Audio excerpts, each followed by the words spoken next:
Echoes of Chaos Chapter 1 The Weight of the Atmosphere.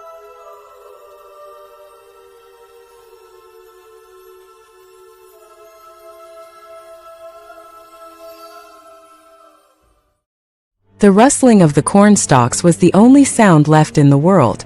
Seconds ago, the sky had been a bleeding canvas of gold and purple chaos energy, torn apart by a dying space station. Now the air smelled intensely of burnt ozone and fresh soil. Down in the dirt, the three of them stayed locked together, blue, yellow, and red fur pressed tight, rib cages heaving in unison as the adrenaline slowly ebbed away. Sonic clutched Tails and Knuckles so hard his fingers dug deep into their shoulders.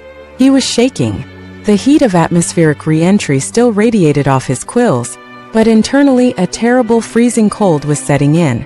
Slowly, Knuckles was the first to pull back, his heavy hands resting gently on Sonic's shoulders.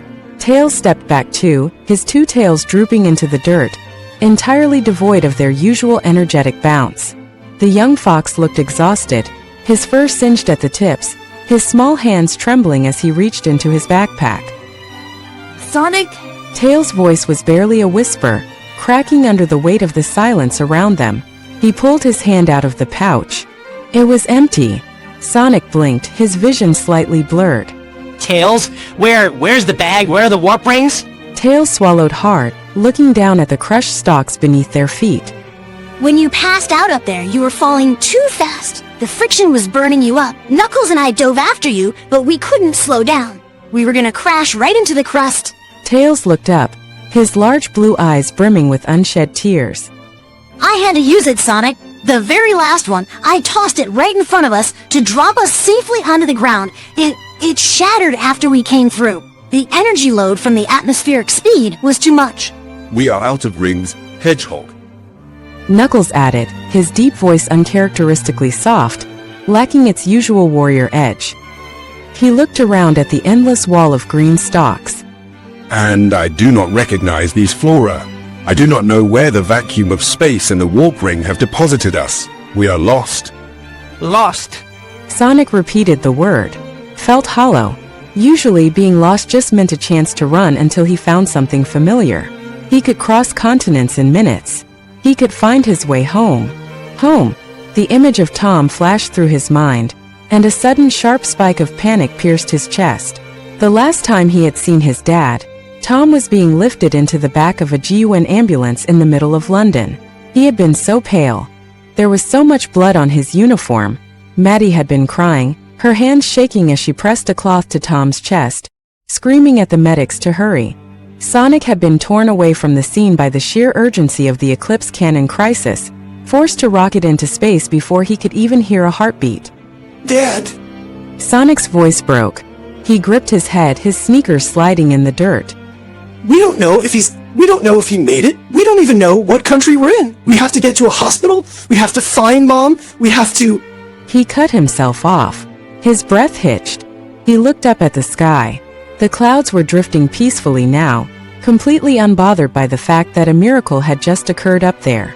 A miracle bought with a heavy price. Sonic stared at the empty blue void above. The realization hit him like a physical blow to the stomach, knocking the wind right out of him. Shadow wasn't up there anymore.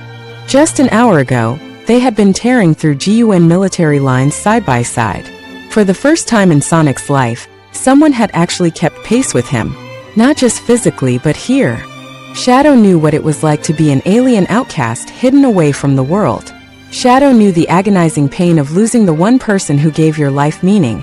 The person who gave you your first home.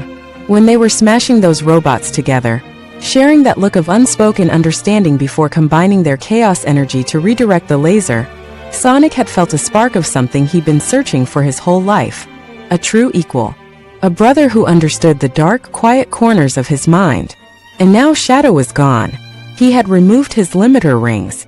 He had given everything to push that station back, burning himself out into nothingness to save a world that had done nothing but hunt him.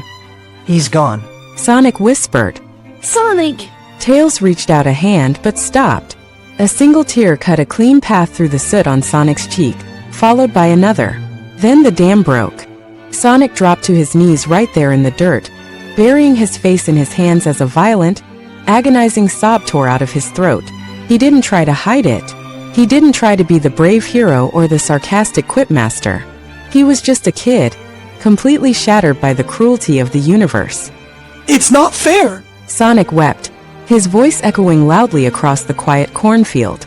He rocked back and forth, clutching his chest right over his heart. He just got back! I just got to know him! He understood, he finally understood, and he helped us! Why did he have to stay behind? Knuckles knelt down, placing a massive, spiked fist on the ground next to Sonic, his head bowed in deep respect for a fallen warrior. Tails wrapped his arms around Sonic's neck from behind, burying his face into Sonic's blue quills, letting his own tears fall. First Longclaw, and now Shadow. Sonic choked out, his chest heaving as he cried in total absolute devastation. The tears poured down his face, dripping onto the soil. And Dad, oh gosh. Tom, please be okay. Please don't leave me too. I can't lose both of them. I can't. He collapsed forward, his forehead pressing against the cool earth. The blue light that usually crackled vibrantly around his body was completely dark. In the middle of an unknown field, miles or oceans away from the people he loved, the fastest thing alive could only weep for the father he might never see again, and the dark hedgehog who had saved them all. Knuckles kept his hand heavily weighted on Sonic's shoulder, a solid anchor against the kid's violent tremors. He had no words that could mend this. In the Echidna culture, death on the battleground was considered the ultimate glory, an honorable passage to the great sky. But looking down at Sonic, entirely broken and buried in the dirt, Knuckles realized that human and hedgehog hearts did not operate on the logic of warriors. They operated on love. And right now, Sonic's heart was bleeding out. Sonic! Tails murmured through his own quiet sniffling, his small arms still wrapped tightly around his big brother's neck. We're gonna figure this out. I promise. We need to move. We can't help Dad if we stay in this field. Sonic didn't move for a long time. His mind was a chaotic blur of horrific imagery. Every time he closed his eyes, he saw the blinding, horrific green glare of that giant death ray. He saw his own golden hands failing, the sheer kinetic force of the beam overwhelming his body until his super form shattered like cheap glass. The last thing he had seen before his consciousness went completely black was Shadow. Shadow still blazing in a brilliant, defiant gold, using every ounce of his ultimate life-form biology to hold the line alone while Sonic plummeted helplessly toward the atmosphere. Shadow had stayed behind in that blinding light, and he had never come back down.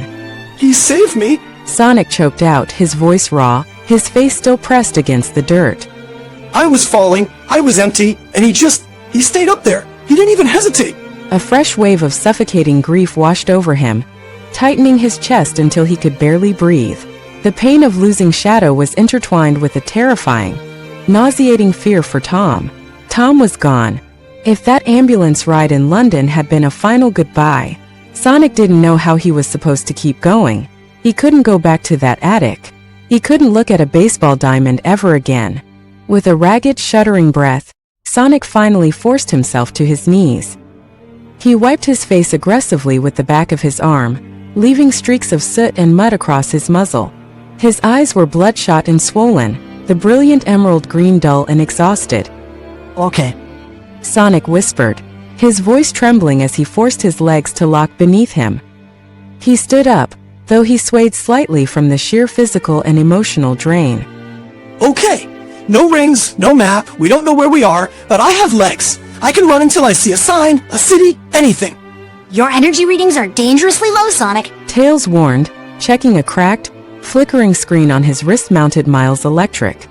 Going into your super form and burning out during re-entry, if you push yourself into a full sprint right now, you could collapse again. I don't care. Tails! Sonic snapped, a brief, desperate flash of blue sparks leaping from his quills before immediately dying out. His eyes wide with panic, he softened his tone, his voice cracking. I have to know about Dad. I have to find them. If I just stand here, I'm gonna lose my mind. Knuckles stepped forward, his massive frame towering over the two smaller globetrotters. He closed his fists, the heavy metal spikes gleaming dully in the morning sun. Then we do not stand. We march. If the blue hedgehog cannot run, the echidna will carve a path. We will find a settlement, secure transport, and locate Mother. Tails wiped his nose and nodded bravely, pulling a small, modified compass gadget from his belt that was still functioning. The atmospheric distortion from the explosion is messing with the satellites, but if we head west, we should hit a major coastline or highway. Let's go! Sonic looked back up at the sky one last time. The cosmic spiral of energy left behind by the Eclipse cannon's destruction was fading into a faint, glittering dust. Thank you, Shadow. He thought, a heavy, painful lump forming in his throat. I won't let your choice be for nothing. Turning away from the sky, Sonic fell into step between Tails and Knuckles. For the first time since he had arrived on Earth, the fastest thing alive wasn't running ahead. He walked, his shoulders slumped, his heart heavy with the terrifying weight of the unknown, stepping out of the cornfield and into a world where he had no idea if his father was still alive. The trek through the endless rows of corn felt like a slow-motion nightmare. For a hedgehog who measured his life in milliseconds, every step forward was an agonizing reminder of his own limitations. His legs felt like lead, his muscles aching from the violent strain of the space battle, but the emotional ache in his chest was far worse. They walked in a somber, tight formation. Tails kept his eyes glued to the flickering, static-heavy screen of the Miles Electric, desperately trying to lock onto a civilian satellite array. Knuckles marched at the front, using his brute strength to effortlessly push aside the thick stalks, creating a makeshift trail for his brothers. I have a signal! Tails suddenly gasped, his ears pinning back in intense focus as the screen finally beeped. It's weak! But, Sonic, we're in England. The warp ring didn't throw us across the ocean. We're in a rural farming county just 50 miles outside of London. Sonic's head snapped up. For a split second, a desperate spark of hope flared in his bloodshot eyes. 50 miles? I can do 50 miles. I can carry you both, I can. He took one explosive step forward, intending to launch into a spin dash, but his knees instantly buckled. The world spun violently, and Sonic crashed hard onto his side in the dirt, coughing as his lungs protested. The blue lightning that usually crackled around him didn't even spark. He was completely running on empty. Sonic! Tails cried, dropping to his knees beside him. Rest, young hedgehog. Knuckles commanded, his deep voice carrying a rare tone of gentle authority as he leaned down and easily lifted Sonic back to his feet. You flew into the vacuum of space. You battled the ultimate life form. You deflected a weapon capable of shattering worlds. Your body is a temple that has been thoroughly ransacked. Do not force it to collapse. Sonic clutched his stomach, his breathing ragged. He hated this. He hated being helpless. When Green Hills was under siege, Sonic was the answer. But now, when it mattered most, he couldn't even run 50 miles to see if his dad was breathing. Then how do we get there? Sonic whispered, a tear escaping and cutting through the fresh dirt on his cheek. We don't have rings. I can't run. Every second we waste standing in the stupid field is the second Dad might be. He couldn't bring himself to say the word dead. Look, Knuckles said, pointing a spiked fist toward the horizon. Through the break in the cornstalks, a narrow asphalt road cut through the countryside. And sitting on the shoulder of the road, its amber hazard lights blinking lazily, was a beat-up, vintage British farm truck.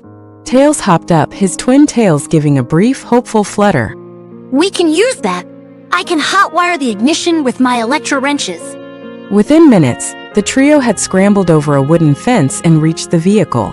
True to his word, Tails scrambled under the dashboard, his tiny fingers working furiously amidst a flurry of bright yellow sparks. The engine sputtered, groaned, and then roared to life with a loud, smoky rumble. Knuckles climbed into the driver's seat, his massive frame barely fitting behind the steering wheel, while Sonic slumped into the passenger side, pulling his knees tightly to his chest. Tails hopped up between them, navigating via the crack screen of his device. The drive into London was a blur of agonizing silence. Knuckles drove with a fierce, unwavering intensity, ignoring the strange looks from the occasional passing motorist. Sonic didn't look at the scenery. He stared out the window, his forehead pressed against the cool glass, his mind trapped in a loop. He kept seeing the blinding green flash of the Eclipse cannon. He kept feeling the crushing weight of the laser. And most of all, he kept seeing Tom unconscious, his face covered in dust, being loaded into that ambulance while Maddie sobbed. Please be okay. Sonic pleaded silently, his hand gripping the fabric of his sneakers. Please, Dad, just pull through. We can't lose you. Not after everything. Please. By the time the truck rattled into the heart of London, the city was in a state of utter pandemonium. Sirens echoed down every street. June. Transport vehicles blockaded the roads around the River Thames, where the wreckage of the Eclipse cannon had rained down into the water. Civilians stood on sidewalks, staring up at the sky in shock, pointing at the visibly fractured piece of the moon. Tails, find the GUN medical frequency. Sonic urged, his voice barely audible over the truck's roaring engine. Where would they take civilian casualties from the headquarters? Tails frantically tapped his wristband, scanning through encrypted military bands. Filtering local emergency dispatches. Got it. St. Thomas Hospital. It's just across the bridge. GUN secured a private wing for elite personnel and those caught in the crossfire. Take us there. Sonic said, his heart hammering against his ribs like a trapped bird. Now. Knuckles swung the steering wheel, the tires screeching as the farm truck swerved around a military barricade, forcing a pair of Juin soldiers to dive out of the way. He slammed the brakes directly in front of the hospital's emergency entrance, the truck coming to a violent, smoking halt. Sonic didn't wait for his energy to return. Fueled by pure, unadulterated adrenaline, he threw the door open and stumbled out. His legs shook, but he forced them to move. Tails and Knuckles were right behind him, their faces grim, acting as shields as they rushed past the stunned hospital security guards and burst through the sliding glass doors. The hospital interior was a chaotic maze of sterile white walls, rushing doctors and wounded soldiers. Sonic didn't care about the rules, the alarms, or the people shouting at the sight of a blue alien hedgehog. Tails, which floor? Sonic yelled, sprinting down a brightly lit corridor.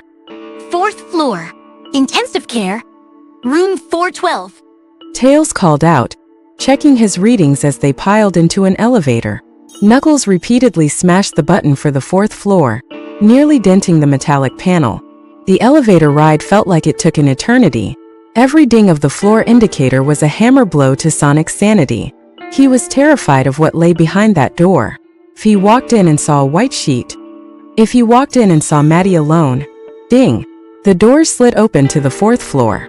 It was heavily guarded by GUN soldiers, but the moment they saw Team Sonic burst out, the soldiers hesitated, lowering their taser rifles. They had seen the sky. They knew who had just saved the world. Sonic didn't look at them. He sprinted down the hall, his eyes locking onto the numbers on the doors. 408. 410. 412. Sonic slid to a halt outside the door. His hand hovered over the silver handle, trembling violently. He couldn't breathe.